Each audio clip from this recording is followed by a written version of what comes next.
ஒரே ஒரு 5 லிட்டர் இதய மந்த்ரா கடல் எண்ணெய் பேக் ஒரு மாசம் முழுசுக்கும் அத்தனை சமையல முடிச்சு விடலாம். இதய மந்த்ரா. தமிழ்நாடு அரசு உறுதிமொழி குழு இன்று மாவட்ட ஆட்சித்தலைவர் அவர்கள் வழிகாட்டுதலோடு கடலூர் மாவட்டத்திற்கு ஆய்வு பயணத்தை மேற்கொண்டிருக்கிறது. இந்த ஆய்வு பயணத்தின் போது கடலூர் ஷிப்காட் வளாகத்தில் இயங்கி வருகின்ற 55 நிறுவனங்களில் தற்போது 45 தனியார் தொழிற்சாலைகள், குறிப்பாக கெமிக்கல் நிறுவனங்கள், சாயப்பட்ட நிறுவனங்கள், இது போன்ற நிறுவனங்கள் இயங்கி வருகிறது. இந்த நிறுவனங்களில் ஏற்படுகின்ற மக்களுக்கு ஏற்படுகின்ற பாதிப்புகள், இங்கு இருக்கிற தொழிலாளிகளுக்கு இருக்கிற பாதுகாப்பின்மை, இதையெல்லாம் குறித்து ஏற்கனவே நான் தமிழக சட்டமன்றத்தில் கவனஈர்ப்பு தீர்மானம் கொண்டு வந்து கேள்வி எழுப்பி மாண்புமிகு சுற்றுச்சூழல் துறை அமைச்சர் மற்றும் தொழில்துறை அமைச்சர் உள்ளிட்டவர்கள் உறுதிமொழிகள் தந்திருக்கிறார்கள். உரிய நடவடிக்கை எடுத்து மக்களையும் தொழிலாளர்களையும் பாதுகாக்கப்படும், மாசு ஏற்படுத்துகிற நிறுவனங்கள் மீது உரிய நடவடிக்கை எடுக்கப்படும் என்று. அந்த அடிப்படையில் கடந்த 2 ஆண்டுகளுக்கு முன்பாக குழு இந்த ஷிப்காட் வளாகத்திற்கு அப்போதிருந்த மாவட்ட ஆட்சித்தலைவரோடு நேரடியாக ஆய்வு செய்து இங்கு இருக்கிற தொழிலாளர்கள் பொதுமக்களிடமிருந்து வரப்பெற்ற மனுக்களின் அடிப்படையில் சில பரிந்துரைகளை செய்தோம்.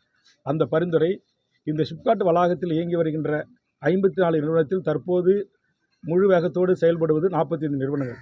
இந்த 45 நிறுவனங்களும் எப்போது தொடங்கப்பட்டன, இதற்கு எந்தெந்த துறைகள் அனுமதி தர வேண்டும், அப்படி தர வேண்டிய துறை முறையாக அனுமதி தந்திருக்கிறதா, முறையாக இவர்கள் அனுமதி பெற்றிருக்கிறார்களா என்கிற அளவும், மாசினுடைய அளவு, காற்று மாசு அளவு, நீர் மாசு அளவு, இதை மேற்படி இந்த நிறுவனத்துக்கு தெரியாமல் அதிகாரிகள் எடுத்து ஆய்வுக்குட்படுத்த வேண்டும். இங்கு இருக்கிற பாய்லர், அதுபோன்ற ஸ்டோரேஜ் டேங்க்ஸ், சிமிழ்கள், கனெக்டிங் பைப்புகளின் வழியாக கடத்தப்படுகின்ற எந்த ஒரு கெமிக்கல், அதனுடைய உறுதித்தன்மை, இவற்றையெல்லாம் குறித்து முறையாக மாசு கட்டுப்பாட்டு வாரியத்தினுடைய அலுவலர்கள், அதுபோன்று தீயணைப்புத்துறை இயக்குனர், இன்ஸ்பெக்டர் ஆஃப் ஃபேக்ட்ரி, பாய்லர் ஆப்ரேட்டிங்கான அத்தாரிட்டி அதிகாரிகள், அதுபோன்று இந்த ஷிப்காட் வளாகத்தினுடைய திட்ட இயக்குனர், மாவட்ட ஆட்சித்தலைவர் அவர்கள் பரிந்துரையில் நியமிக்கப்படுகின்ற இந்த கோட்டத்தின் ஆட்சியர், இவர்களை உள்ளடக்கிய இன்னும் சம்பந்தப்பட்ட நீரின் தன்மையை அறிவதற்கான ஏடி ஃபிஷரிஸ், அதுபோன்று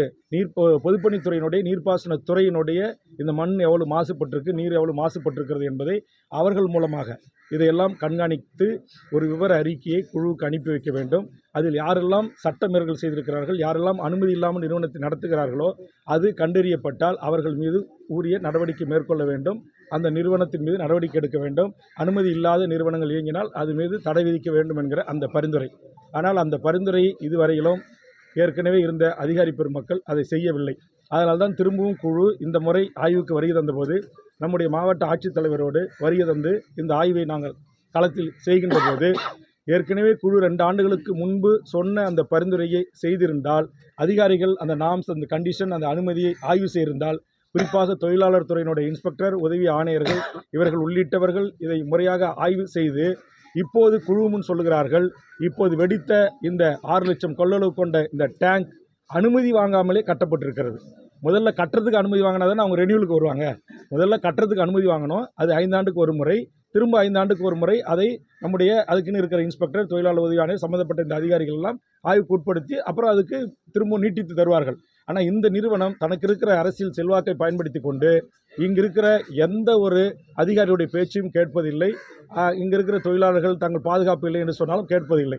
ஆக இப்படி நடந்திருந்த காரணத்தினால்தான், குழுவினுடைய பரிந்துரையை உதாசீனப்படுத்தினுடைய காரணத்தினால்தான் இன்றைக்கு இந்த விபத்து ஏற்பட்டு 30க்கும் மேற்பட்டவர்கள் காயம் ஏற்பட்டிருக்கிறார்கள். சுற்று பகுதியில் இருந்த அப்பாவி பொதுமக்கள் பாதிப்பு உள்ளாகிறார்கள். அவர் வீடுகள் எல்லாம் தரமட்டமாக்கப்பட்டிருக்கிறது. குழந்தையோடும், பிள்ளைகளோடும், கர்ப்பிணிகளோடும் இங்கு தங்கியிருந்த தாய்மார்கள் உட்பட அனைவருக்கும் மிகப்பெரிய பாதிப்பு ஏற்பட்டது. இதுவே 30 பேரும் உயிருக்கு நாளைக்கு ஆபத்து ஏற்பட்டிருந்தால், ஆண்டு கொண்டிருக்கிற மாண்புமிகு தமிழக முதல்வருக்கும் இந்த அரசுக்கும் மிகப்பெரிய மாறாத மிகப்பெரிய ஒரு போபால் மாதிரி ஒரு பெரிய பாதிப்பு உருவாகி இருக்கும். அதனால்தான் ஒரு சட்டப்பேரவை நடமாடும் ஒரு குழு என்பது 364 சட்டமன்றம் நடத்த முடியாது. அதுக்காக தான் இந்த மாதிரி குழுக்களை நியமித்து எங்களுக்கான வேலை திட்டங்களை இந்திய அரசியலமைப்பு சட்டம் வழங்கியிருக்கிறது. அந்த சட்டத்தின் கொடுக்கப்பட்டிருக்கிற அதிகாரத்தை பயன்படுத்தி என்டையர் ஒரு மாவட்டத்தினுடைய நிர்வாகமே ஒரு நாள் முழுவதுமாக எங்களோடு ஒதுக்கி இப்படி இதெல்லாம் நாங்கள் ஆய்வு செய்கிறோம். அனைத்து கட்சியினுடைய சட்டப்பேரவை உறுப்பினர்களும் குழுவில் இடம்பெற்றிருக்கிறார்கள். எங்கள் பேரவையினுடைய செயலாளர், இணை செயலாளர், துணை செயலாளர், ஒட்டுமொத்த நடமாடும் சட்டமன்றமே வருகை தந்து இப்படி மாவட்ட ஆட்சித்தலைவர், டிஆர்ஓ, ஆர்டிஓ, எஸ்பி உள்ளிட்ட உயரதிகாரிகள் எல்லாம் வந்து நாங்கள் ஆய்வு செய்து ஒரு பரிந்துரையை செய்தால் அந்த பரிந்துரையை சிப்காட்டில் இருக்கிற எந்த தனியார் முதலாளிகளும் நடைமுறைப்படுத்துவதே இல்லை.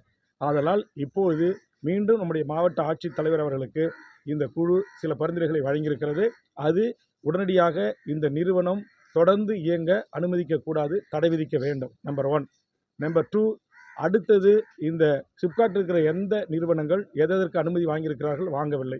எந்த பாய்லராக இருந்தாலும், டேங்காக இருந்தாலும், பைப் லைனாக இருந்தாலும் முறையாக அனுமதி வாங்கி அவர்கள் இந்த பணியை தொடங்கியிருக்கிறார்களா, சம்மந்தப்பட்ட எல்லா துறையிடம் அனுமதி இருக்கிறதா, இதையெல்லாம் முறையாக ஆய்வு செய்து அப்படி இல்லாத அந்த நிறுவனம் தொடர்ந்து இங்கு இயங்குவதற்கு மாவட்ட ஆட்சித்தலைவர் உரிய நடவடிக்கைகளை மேற்கொள்ள வேண்டும் என்று குழு பரிந்துரை செய்திருக்கிறது.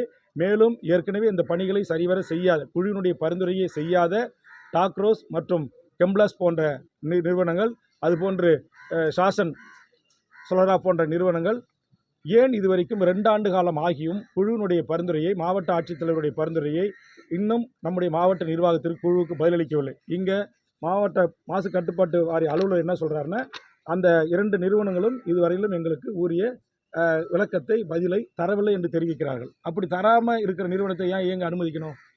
ஒன்றா ஷோகாஸ்ட் நோட்டீஸ் விட்டுருக்கலாம், அது தடை விதிப்போம் அப்படின்னு சொல்லி எச்சரிச்சிருக்கலாம். எதுவுமே செய்யல அதிகாரிகள்.